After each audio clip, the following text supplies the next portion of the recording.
Bonjour, donc moi je m'appelle Jean-Baptiste Bassot, je suis le fondateur de l'association Les Chants des Colibris et ici on se trouve dans le jardin collectif et pédagogique donc, de l'association. Donc ici le but premier c'est d'offrir l'opportunité aux gens qui n'ont pas de jardin de cultiver leurs propres légumes.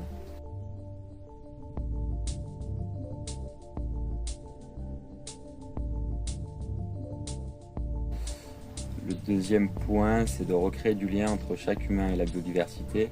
Donc ici on a des hôtels à insectes, il y a pas mal de corridors. On accueille des scolaires, donc on propose des activités sur le maraîchage, sur le soin des animaux. Le jardin se compose en plusieurs espaces.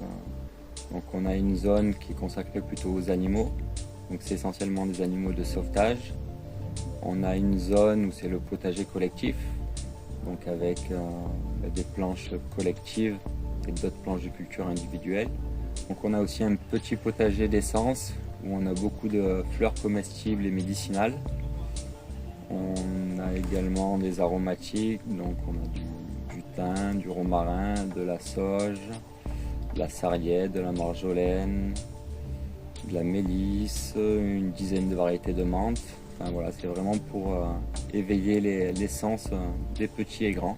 Ici, on se trouve dans la zone de vie, zone de partage, où on se retrouve pour partager des bons moments autour de repas, de conférences, d'ateliers zéro déchet ou autres. Il y a également sur ma droite une scène ouverte qui permet aux artistes locaux de pouvoir se produire devant un petit public qui est fort sympathique, donc qui met en confiance les artistes. La nature, c'est de l'art. Voilà. Déjà, Les plantes, elles développent tellement de formes, tellement de diversité que... ben oui. Les artistes se sont inspirés de la nature. Il y a toutes les formes, toutes les couleurs, tout est dans la nature.